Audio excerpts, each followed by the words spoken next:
Hello, I'm Pastor Joe, and I want to welcome you to 2-Minute Tuesdays together.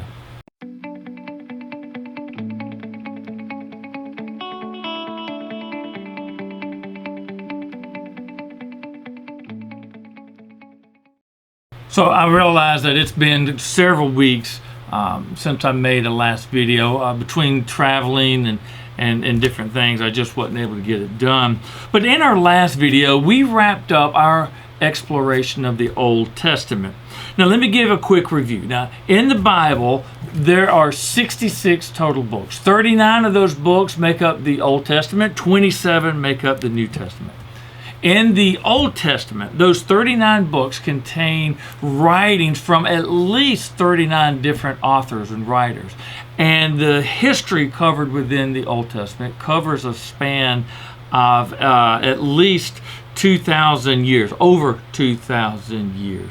Now, those 39 books of the Old Testament, we divided into 4 sections or subsections. The first 17 books are the historical books. Those 17 books contain all of the history that is covered in the Old Testament. The next 5 books are of the wisdom and poetry writings. The following 5 books are the major prophets, and then the last 12 are the minor prophets. And so that gets us now to the New Testament. Now the New Testament is made up of 27 documents, or 27 books as we will call them. And just like the Old Testament, we can divide these into sections or subsections. And as we understand these, then it can help us not only navigate and get around within the New Testament, but I think also help us to understand what is going on. So we're going to jump in with the first section of the New Testament, which is the Gospels. So let's get 2 minutes on the clock and let's go. So first, I think we need to understand, what does the word gospel mean? Because I think that's a key to understanding it. Well, gospel comes from the Greek word euangelion, which means good message or good news.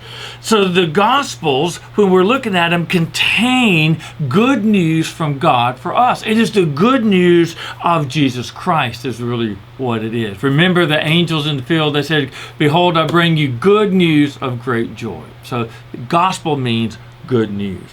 Now the Gospels are made up of 4 books: Matthew, Mark, Luke, and John. We're pretty familiar with those. Matthew, Mark, Luke, and John. Remember those. Now, the first 3 books of the Gospel, Matthew, Mark, and Luke, they are pretty close in content.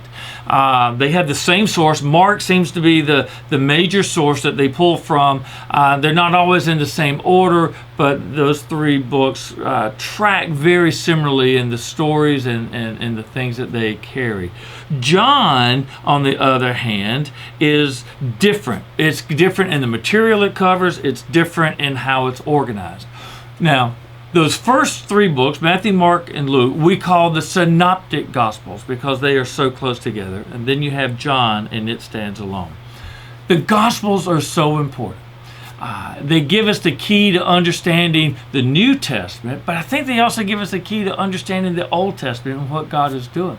Anytime someone asks me how to start reading the Bible, I direct them to the Gospels. It's a great place to begin. One, because we're kind of familiar with the stories. They're simple to read, they're entertaining, and they shed so much light on who God is and what God is doing.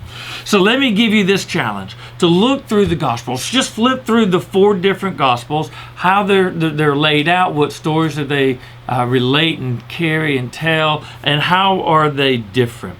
Have fun with this. Remember, it's good news. So I want to thank you for watching this video. I hope that you find it helpful, as not only as we've looked at the Old Testament, but now as we're beginning to look at the New Testament. So take a look at those Gospels, and then we're going to break down the rest of it as we go. Again, I thank you for watching. If you haven't already, I encourage you to subscribe to my channel, hit like on this video, and I'll see you the next time.